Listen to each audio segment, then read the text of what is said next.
Nahmaduhu wa nasta'inuhu wa nastaghfiruh wa na'udzu billahi min shururi anfusina min sayyiati a'malina may yahdihillahu fala mudilla lahu wa may yudlil fala hadiya lahu asyhadu an la ilaha illallah wahdahu la syarika lah wa asyhadu anna muhammadan abduhu wa rasuluh. Allahumma salli wa sallim wa barik ala Muhammad wa ala alihi wa ashabihi ajma'in. Qala Allah Ta'ala fil Qur'an Karim, a'udzu billahi minasyaitonir rajim. Ya ayyuhalladzina amanu taqullaha haqqa tuqatih wa la tamutunna illa wa antum muslimun. Ya ayyuhalladzina amanu taqullaha wa qulu qawlan sadida yuslih lakum a'malakum wa yaghfir lakum dhunubakum wa may yuti'illah wa rasulahu faqad faza fawzan 'azima. Shadaqallahul 'azim. Ma'asyiral muslimin, jamaah majelis taklim yang dimuliakan Allah. Mari kita awali, kita buka dengan baca basmalah ya. Bismillahirrahmanirrahim. Alhamdulillah, ketika waktu diberikan, sehat kita punya, hati juga lapang, maka aktivitas rutin bisa kita lakukan ya. Tapi karena salah satu diambil oleh Allah ya, mungkin sehatnya, mungkin sempatnya, maka tidak mungkin bisa melakukan. Maka diingatkan ya, banyak di antara manusia nikmatani maubun katsiran minan nas, sebagian besar manusia itu mengabaikan dua nikmat besar yang diberikan Allah, yakni as-sihah wal faragh, sehat dan sempat. Hadis ini banyak yang hafal, sering kita dengar, tetapi tidak serta-merta kita mewaspadainya ya. Maka mari kita mensyukuri pemberian Allah ini sebelum Allah mengambil. Yang kedua, sebelum saya masuk ke materi, mari segarkan terus sholat yang kita lakukan. Wa aqimis sholata li dzikri. Jadi intinya sholat itu untuk mengingat Allah. Apakah setiap yang orang sholat itu mengingat Allah? Tidak pasti. 3 rakaat ya, maghrib yang baru kita lakukan itu belum tentu 3 rakaatnya mengingat Allah. Betapa banyak pekerjaan-pekerjaan masuk di lintasan sholat itu, dan sejatinya itu adalah musuh kita. Ya, tidak sadar kita. Kadang-kadang kebaikan yang muncul di lintasan itu. Besok saya ngisi pengajian, itu kan lintasan bagus. Nanti saya ngajar ngaji. Semua lintasan bagus, tapi sejatinya itu bukan lintasan bagus. Lintasan yang dipasang oleh jin ya, pengganggu, sehingga sholat kita tidak fokus. Tidak fokus ketika rukuk ke siapa? Tidak ada, karena tidak mengingat Allah. Rukuknya ke siapa? Sujudnya ke siapa? Ketika tasyahud yang disanjung siapa? Itu kan nyanjung-nyanjung Allah itu. Apakah sholat kita sudah sampai ke sana? Dari takbir saja kadang-kadang tidak ada maknanya kok. Hanya terdengar Allahu Akbar gitu. Seharusnya sebelum bertakbir ya kita hadirkan Allah, kita niati, ini bentuk ibadah yang luar biasa besar nilainya. Kita mulai takbir ya, dan ingat hadis ya, siapa kita ya, berapa nilai sholatnya. Kalau ingin tahu kita itu sebagai pengantar, mudah-mudahan selalu kita ingatkan bersama ya. Kita ingatkan bersama karena ini memang pokok sekali. Sangat pokok. Mari kita rubah hidup ini lewat sholat kita. Rubahlah seluruh yang belum baik melalui sholat kita. Nanti akan tertata dengan sendirinya. Semua akan mengikuti kualitas sholatnya. Berat tidak ya. Kenapa? Karena Allah terlibat ya. Ketika Allah sudah kita andalkan, maka insya Allah kita akan bisa keluar dari segala problem kehidupan ini. Baik Bapak Ibu sekalian, kita lanjut adab tentang an-naum ya, tentang tidur ya. Bagaimana kita seharusnya tidur. Ya memang dikatakan oleh Ibnu Umar ya, beliau berharap ketika sholat itu jelas kita berharap ibadah, pahala.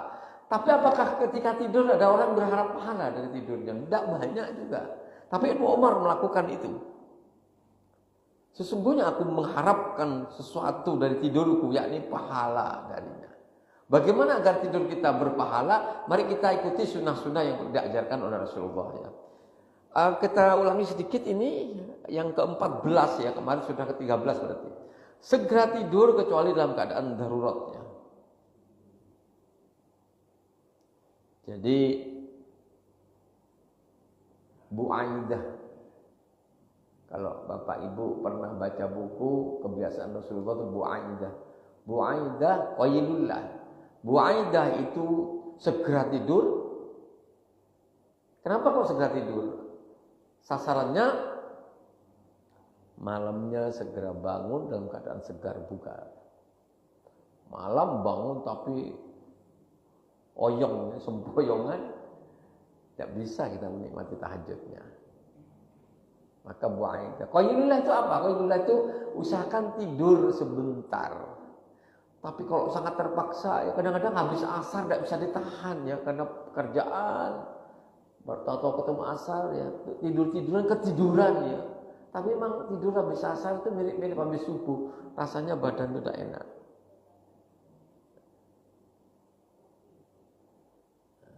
Nah, bagaimana kalau ada tugas? Ini adapun orang tidak tidur karena tugas, melayani tamu, nuntut ilmu ya. Tidak termasuk dalam hadis itu ya. Jadi hadis, mohon maaf saya punya utang ke Pak Wid yang pertanyaan kemarin, hadis-hadisnya itu nanti belum sempat saya cari. Jadi kalau kita tidak segera tidur karena ada pekerjaan besar ya, nuntut ilmu, ngaji itu lebih berharga. Lebih berharga, hal itu lebih besar faedahnya daripada kita segera tidur kalau memang ada harapan. Tapi usahakan memang nuntut ilmu itu di siang hari, pagi hari, jam-jam begini nih, agar supaya bugar ya. Sunnah juga ini, kalau kita nutup pintu karena kebiasaan itu tidak ada pahalanya, tapi menutup pintu karena memang perintah ya.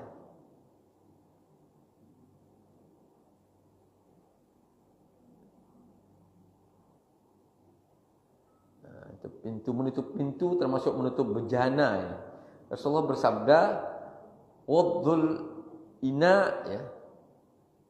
Wa auqaus shifa fa inna fis sanati lailatan yansil fiha waba'u la yamurru bi ina'i lam yughad au shifai lam yuqa illa waqa'a fihi min dzalikal waba'."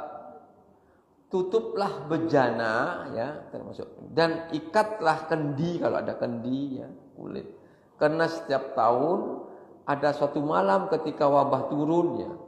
Tidaklah wabah itu lewat pada suatu bejana yang tidak tertutup atau kendi yang tidak terikat, melainkan wabah itu akan jatuh ke dalamnya. Jadi kalau tidak ditutup, penyakitnya akan turun. Bagaimana dengan kebiasaan masyarakat?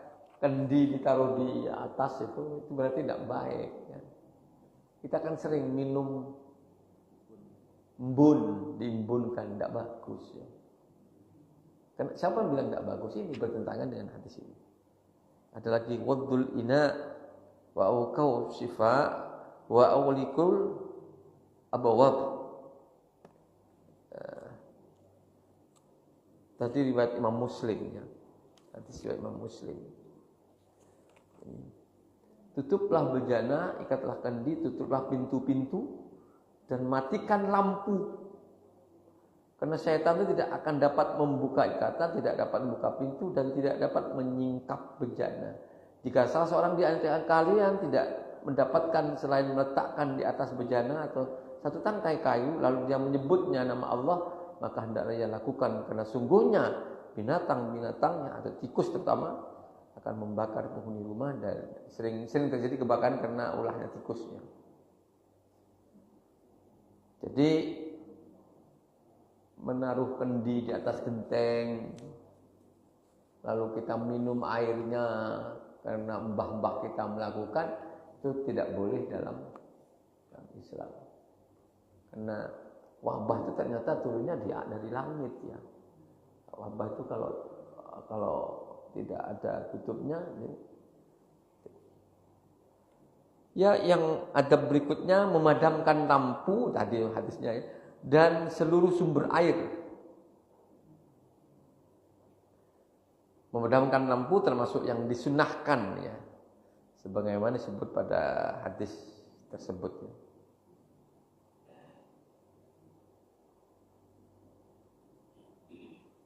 Terutamanya lampu yang dinyalakan dengan menggunakan gas dan minyak. Kata Rasulullah, "Idza nimtum fa'atfi'u surjakum fa inna syaitana yadhullu mithla hadhil al-fa'rah. Ana hadza fatukhri fakum." Jika kalian tidur maka padamkan lampu-lampu kalian, sebab syaitan akan menunjukkan hewan-hewan seperti tikus mengganggu kalian ya. Jadi ada dua kebiasaan ini. Ada orang yang kalau lampunya dimatikan takut, tapi perintahnya memang lampu itu sebaiknya dimatikan. Tapi saya pernah baca di ensiklopedia tentang kesehatan itu ya, ternyata mata itu lebih bagus ketika ruangan itu gelap kalau tidur. Wallahu a'lam. Ada hadis lagi, ini hadisnya riwayat Imam Muslim lagi. Wa atfi'us masabih fa innal wasyiqa rabbuma jarratil failata fa akhraqat ahlal bait. Padamkan lampu karena binatang-binatang tikus terutama akan menarik sumbu. Itu mungkin kalau lampunya pakai zaman dulu ya. Kalau sekarang mungkin hubungannya dengan kenyamanan di mata dan sebagainya. Inna hadhin naru innama hiya waduwwul lakum wa idza nimtum fatfi'uha ankum.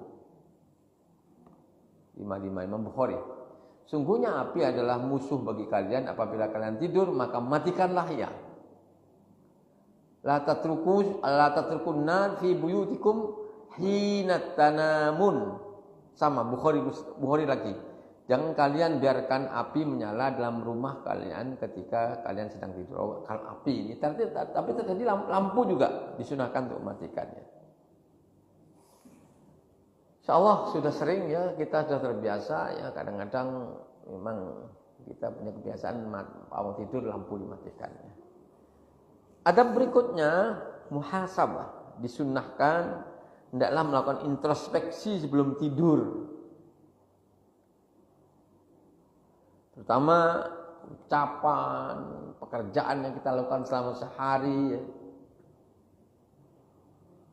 Dan ada ilmu yang sering kita bahas di Zikrul Maut.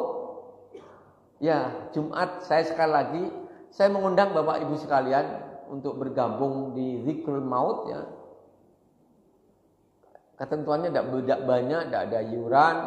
Kelebihannya kalau kita meninggal besok ya, yang takziah, yang mendoakan lebih banyak dari jenengan tidak ikut majelis itu.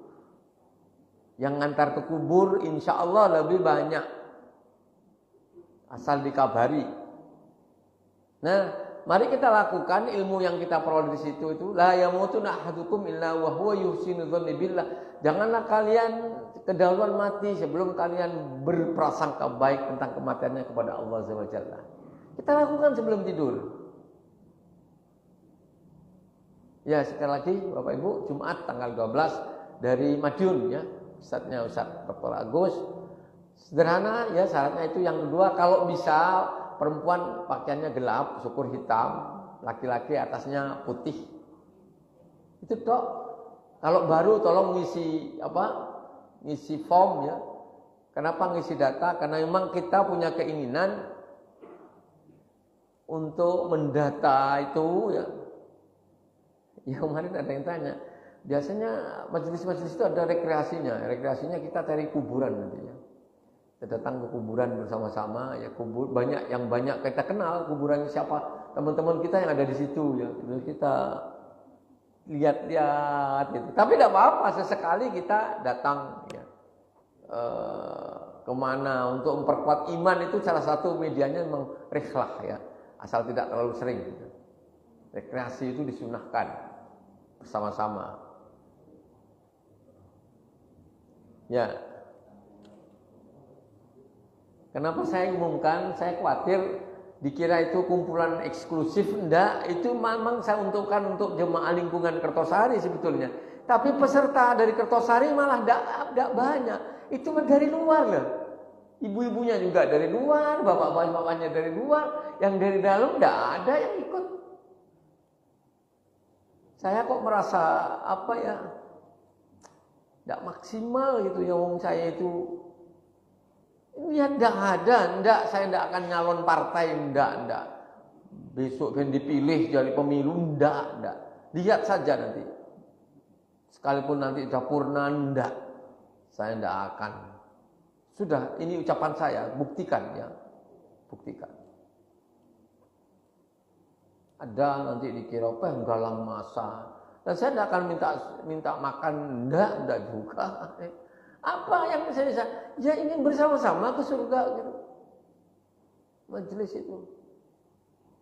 Tapi sekali lagi yang datang tidak banyak dari perumahan ini.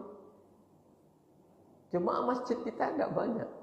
Bahkan ada yang dari Jombang itu datang. Ini sudah nanya kapan tikul mautnya ya. Besok Jumat, insya Allah saya niatlah datang dari Jombang. Magetan ada ya. Pacitan ada ya? Coba. Hah? Oh iya. Oh ini banyak kalau dilihat dari Madura juga ada ya. Nah, ini dari mana ini? Purwokerto. Yang paling jauh mana ya? Bandung, oh ya Bandung, dari Bandung juga ada.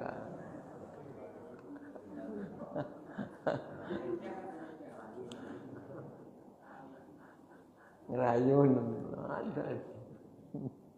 Ya kalau majelis rikok saya wajibkan.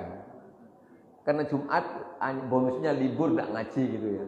Jadi tolong yang majelis rikok saya yang hari Jumat malam itu diwajibkan hukumnya. Jadi karena kita bukan sunnah lagi. Jadi sepakatan wajib hukumnya untuk datang, dan kalau tidak datang izin, kalau tidak izin ya dibatin teman-temannya ya. Dibatin teman-temannya dan jadi bukan gunjing ya. Ya dianggap tidak setia gitu. Tidak unsur-unsur ngajinya kurang. Baik. Berikutnya mengingat tidur panjang dalam kubur. Masya Allah.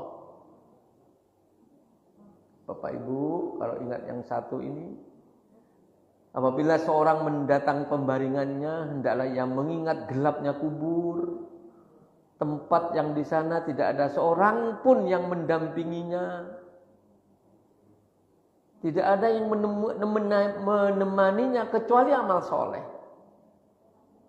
Maka kita akan semakin khusyuk kepada Allah. Bahkan wajib bagi seorang muslim menjadikan segala sesuatu yang ada di sekitarnya sebagai sarana untuk mengingat alam kubur dan akhirat.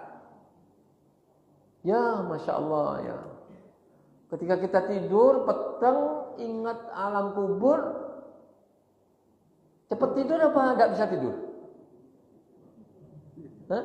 Kalau cepat tidur itu bagus itu. Ya, berarti hebat. Ingat mati sih so tidur lu bisa jenuh aja. Tapi ya memang perlu Bapak Ibu sekalian menghadirkan alam kubur itu perlu sekali. Saya bukan sebelum baca ini terus terang, ketika malam ada lampu mati, terutama di masjid, saya sering mempraktekkan kondisi saya terus berbalik menjadi seperti posisi di kuburan, tangan dan sebagainya saya posisikan, ya Allah, besok seperti ini ya gelap, apalagi hujan biasanya. Tidak ada teman. Siapa yang paling gigih menemani kita? Al-Quran, Bapak Ibu sekalian. Al-Quran. Al-Quran itu menjelma jadi makhluk sejak kita dimandikan sampai dikubur, di alam kubur nemani setia sekali. Dan dia keren pada malaikat maut, malaikat mungkar nakir. Dipancing begitu, dimotivasi begitu, ya masih ada orang yang sehari tidak ketemu Quran itu. Ada sok ngaji seseorang, nek kadung datang 2 juz. Kadung nyeng umat ya. Tak sempat baca Quran itu. Bisa tidak sempat? Hebat. Orang bisa tidak sempat baca Quran tanpa ada hubungan dengan orang banyak. Kecuali memang pelayanan yang ngaji. Saya ini sudah tidak ngaji. Saya harusnya ngaji. Ngaji setelah maghrib sampai isya itu diwajibkan ngaji. Tapi ini jadi hilang kesempatan ngaji. Tapi tetap harus ketemu dengan Al-Quran. Kenapa? Al-Quran itu Masya Allah kata Rasulullah memberi syafaat yang paling kuat. Melebihi pembelaannya daripada saya dan para malaikat. Itu Quran. Baik, berikutnya kita lanjut biar selesai. Hendaklah meniatkan bangun untuk mengerjakan salat malam. Man ata firasyahu wa huwa yanwi an yaquma yusalli minal lail fa walabathu ainuhu hatta yusbih kutiba lahu ma nawa wa kana naumuhu sadaqatan alaihi min rabbih. Barang siapa yang mendatangi pembaringannya dan meniatkan untuk bangun mengerjakan salat malam, tetapi kemudian dia tertidur hingga pagi hari, maka akan dituliskan baginya apa yang diniatkan tidurnya. Tidurnya itu akan menjadi sedekah atas dirinya untuk Allah. Tapi yang gawat, ben-bengi kur oleh niat kok. Orang tahu so ngelakoni salat malam hanya tertarik dengan hadis ini. Ya, ben-bengi niat aku kok bengi tak tangi jam loro, tak tangi sebelum jam loro, besoknya bangun jam 4:30 ya. Subuh aja tidak ke masjid. Besok lagi seperti itu. Tapi seneng dia apa? Aku wis ditulis salat malam kok. Iki ra beres mung. Rapatek beres. Kenapa? Yang menghalang-halangi kita untuk bisa bangun tengah malam itu ya, kalla bal rona ana qulubihim ma kanu yaksibun. Hati kita yang membuat kita terhalang untuk melakukan kebajikan itu. Ya. Baik, ini penting ini. Mengibas pembaringan dengan ujung kain atau mengucapkan bismillah atau dengan penebah ya. Jika seorang yang tidur hendaklah ia memegang ujung kainnya lalu mengibaskan pembaringannya 3 kali ya, dari ujungnya. Ini hanya hadis saya bacakan nanti. Dan bacakan bismillah. Hadis Imam Bukhari ini. Idza awahadukum ila firashi falyamfuthu bidakhilatin izari falyakul bismillah. Kalau bismillah tidak usah diteruskan, tidak usah bismillahirrahmanirrahim ya. Jadi samillah. Makanya ada juga orang makan tidak mau terus bismillah, kenapa? Hadisnya samillah kan. Tapi boleh bismillahirrahmanirrahim. Saya tidak termasuk yang ketat yang urusan gitu. Tapi ada ulama yang tidak mau. Fa innahu la yadri ma khalafahu alaihi thumma liyadtaji' ala sikihil aiman ya. Jika salah seorang dari kamu mendatangi pembaringannya, hendaklah ia mengibaskan dengan ujung pakaiannya ya, dan mengucapkan bismillah. Sebab tidak tahu yang terjadi atas pembaringan sepeninggalmu, kemudian hendaklah ia berbaring di atas tubuhnya di sebelah kanannya. Maksudnya gini, jadi memang katanya ada sel-sel saya pernah baca di WA itu, ada sel-sel tubuh yang mati ya, lalu masih nempel di tempat tidur itu. Sehingga intinya ini suruh bersihkan. Sebelum ditiduri itu tempat tidur itu harus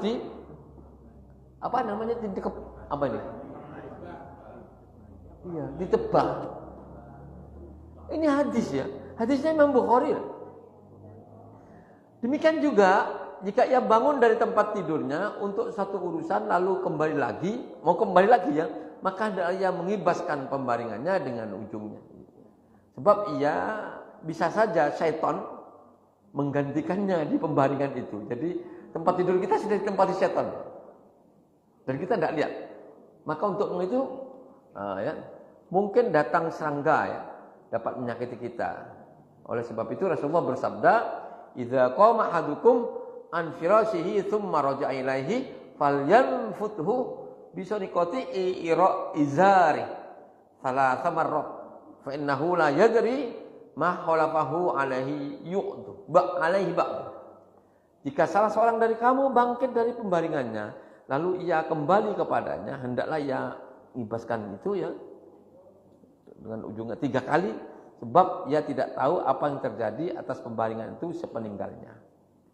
Hadis Tirmidzi yang ini. Kalau tadi Bukhari Muslim yang pertama itu muttafaqun alaih. Muslim dari Abu Hurairah ya.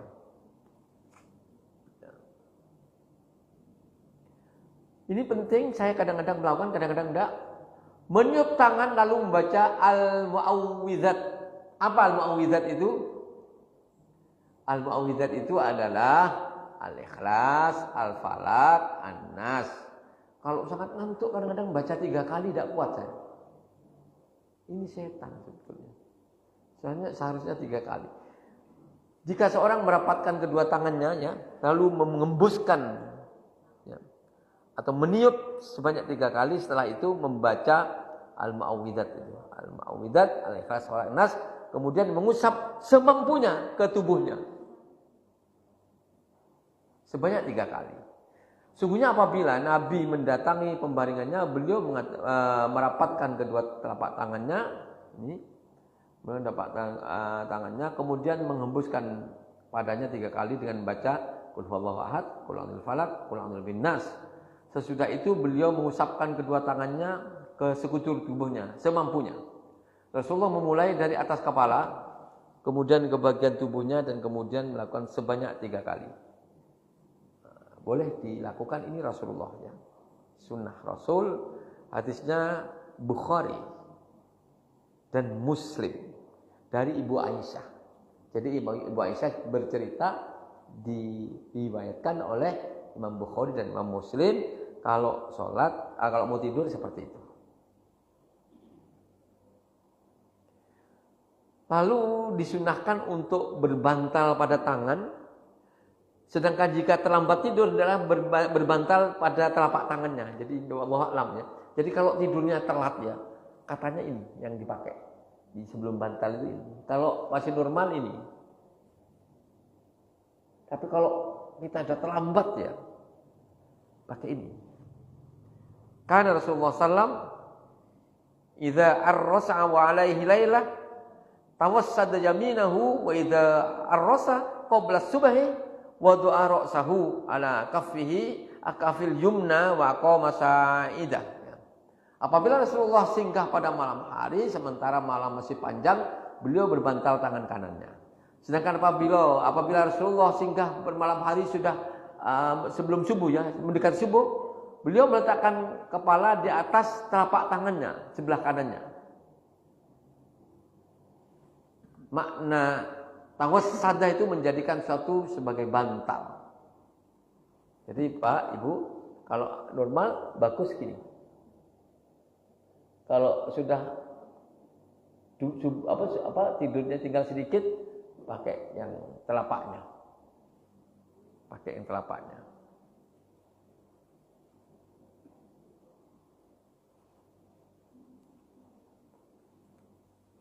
Tidak meletakkan satu kaki. Ya. Hendaklah seorang tidur tidak meletakkan satu kaki di atas kaki yang lain. Jadi tidak boleh tidur sampai kakinya ditumpangkan di kakinya yang satunya. Tidur apa itu? Apa gimana ya? Tidur ya gini. Tidak boleh lurus ya. Sabda Rasulullah, "Idzastalqa ahadukum ala qafahu fala yad'u ihda rijlaina 'alal ukhra."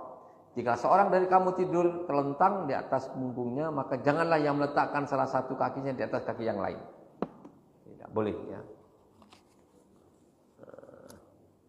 Ini pengetahuan-pengetahuan yang kadang-kadang kita tidak pernah ketemu baca. Tidak tidur telungkup. Inna hadhihi dhaj'atun la yuhibbuha Allah Ta'ala. Sungguhnya cara tidur seperti itu tidak disukai Allah. Hadis riwayat Imam Ahmad. Jadi tidur apa? Telungkup itu apa? Murab ya. Ya, murab itu resiko ya. Resiko apa? Ilernya keluar ya. Apalagi di masjid. Kalau di masjid berani saja diingatkan, bangun. Kenapa? Kalau ngileri karpet, ya kalau sekarang sudah banyak pakai sejadah. Kalau kemarin mak nyengseng ya. Makanya tidur yang tidak disukai Allah. Dilarang itu tidur telungkup. Wallahu a'lam. Dan tidur hendaknya di atas berbaring ke sebelah kanan. Sumat toji' ala sikkikal aiman. Kemudian berbaring di atas bagian tubuh sebelah kanan. Ya, orang-orang kesehatan paham bahas itu. Jantung itu ada di sebelah kiri. Ya, kiri betul ya. Saya tidak tahu ya. Karena tidak pernah buka ya. Dan ketika miring ke kanan, maka jantungnya tidak ketindih. Ya. Bagaimana kalau tidur suami istri ya? Kalau tidur saling miring ke kanan berarti tidak ketemu ya. Mesti ketawa ibu-ibu itu ya. Tidak apa-apa ya, tidak apa-apa.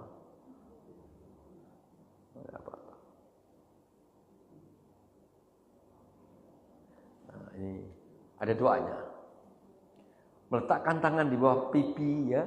Doanya, Allahumma qini adzabaka yauma tab'atsu ibadak. Ya Allah, peliharalah aku dari azabmu pada hari engkau membangkitkan hamba-hambamu.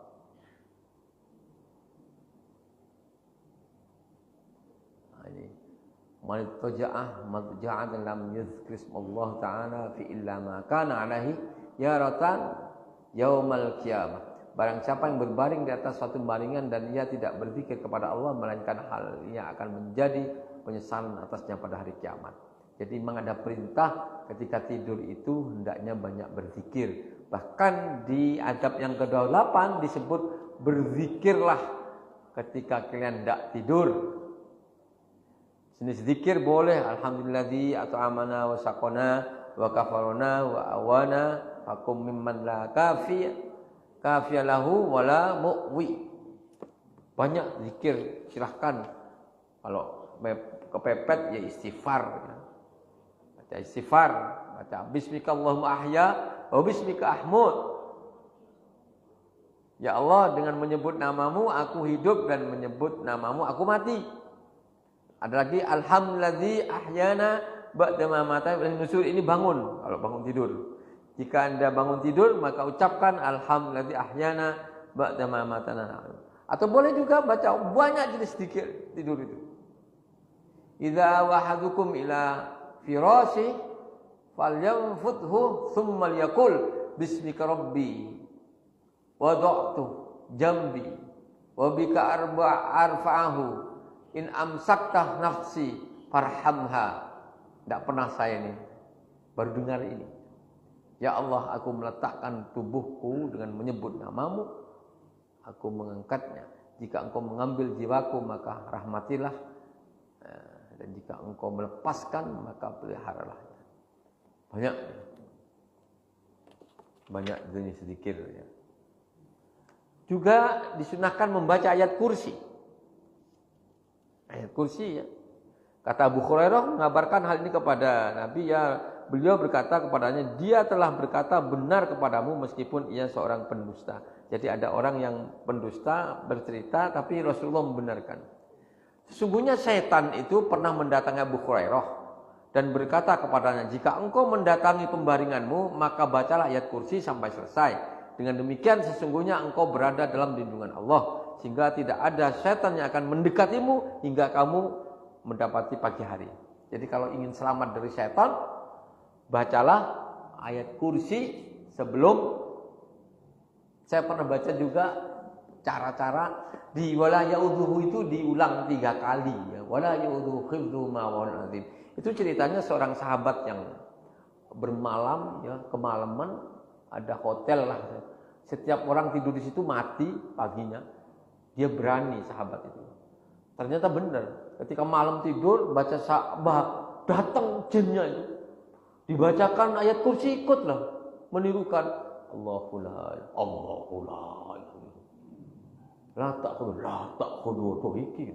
Tapi sahabat itu tatak imannya. Dia yakin nanti akan hancur di bacaan terakhir. Wala ya'udzuhu hifdhuma wa huwal azim. Sudah mulai terjadi ini gelisah, ketiga kalinya terjadi ledakan katanya, mati jinnya itu. Yang mati jinnya. Maka kalau jenengan ketemu tempat angker, bacalah ayat kursi. Sekalipun kadang-kadang baca ayat kursi malah tambah takut ya. Saya pernah ngalami itu. Di petang dulu, dam itu kan petang ya. Pas di tengah dam itu bisa tahu-tahu takut gitu. Baca ayat kursi tambah takut saya. Aduh kok gini ya. Jadi saya akhirnya agak ngebut sepeda itu karena rada isin mandek pisan ya. Di tengah dam itu mandek, wis panganan aku. Rawani tiba ya. Habis itu tidak takut saya. Cepat ya kena kepepet terus ayat kursinya. Mau ayat kursi saya wedi piye aku.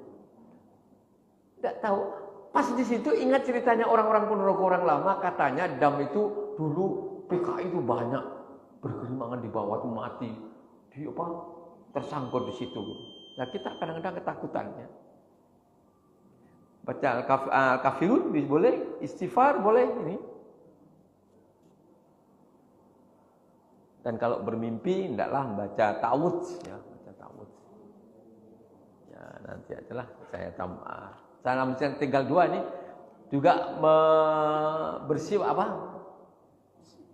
Gosok gigi sebelum tidur. Siwak ya. Baiklah, itulah Bapak Ibu sekalian yang bisa saya sampaikan. Mudah-mudahan ini menjadi tambahan pemahaman kita untuk hidup dan kehidupan ini. Tapi yang paling penting, bagaimana kita di tiap aktivitas itu ada pahala yang bisa kita ambil. Itu yang paling penting. Baik, kita akhiri dengan doa kafaratul majlis ya. Subhanakallahumma bihamdika asyhadu an la ilaha illa anta astaghfiruka wa atubu ilaik. Ada kurangnya mohon maaf. Nasrullah fathun qarib wa basyiril mukminin. Assalamualaikum warahmatullahi wabarakatuh.